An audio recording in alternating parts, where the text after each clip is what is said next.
Sati, a tale of inhuman tradition. Throughout human civilization, there have been chapters so dark they make us shiver just thinking about them. A society where the birth of a woman meant she belonged to someone else, and the death of her husband meant her own life was no longer hers to keep. This horrifying chapter was known as Sati. A woman whose husband had died was forced, through social pressure, religious superstition, and patriarchal manipulation, to be burned alive on her husband's funeral pyre. They called it purity. They called it faith. But was it truly religion? Or was it a cold-blooded murder wrapped in the language of faith? Origins and distortion.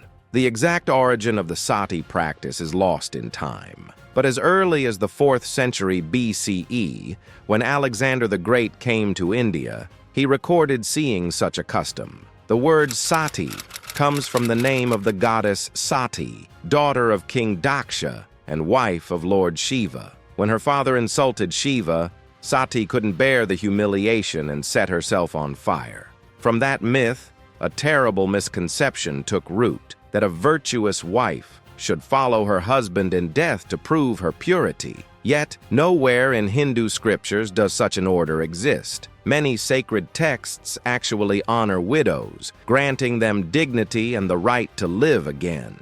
Still, some religious leaders and patriarchal powers twisted mythology into a weapon against women, and thus began a cruel social ritual where, in the name of religion, women were burned alive. Imagine for a moment a young widow, her eyes swollen with tears, her face hidden in shame, drums beating, conch shells blowing, the crowd chanting. She is dressed like a bride, with vermilion, garlands, and sandalwood on her skin. Then, she's led to the blazing pyre of her husband. Sometimes she's drugged with opium, sometimes struck unconscious. If she tries to escape, she's pushed back into the fire. Her screams are drowned by the sound of drums, and thus, for centuries, society burned its women in the name of faith, in the name of purity. The beginning of resistance. The first attempt to stop this inhuman practice came from the Mughal Emperor Shah Jahan. He banned sati for widows with young children.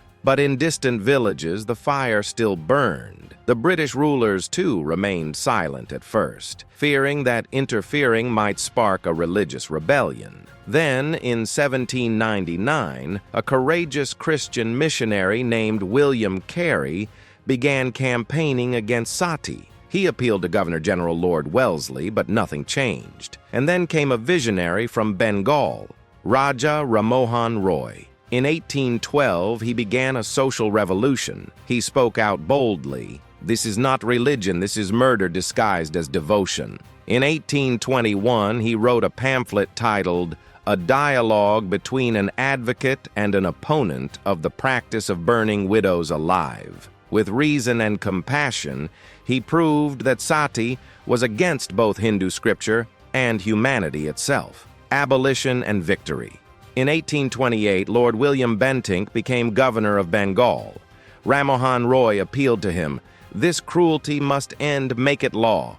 Bentinck listened, and despite the risks, on December 4, 1829, he passed a historic regulation, banning sati and declaring it a criminal offense. It was a monumental victory, but the battle wasn't over. Conservative Hindu leaders formed the Dharma Sabha to oppose the law. They claimed it was an attack on their religion and appealed to London's Privy Council, Ram Mohan Roy, with the support of Emperor Akbar II, traveled to England to defend the truth. He proved that the Vedas, the Upanishads, and the Puranas never sanctioned sati. It was not divine, it was superstition. In 1832, the Privy Council upheld the ban, rejecting all appeals. Justice and humanity had prevailed.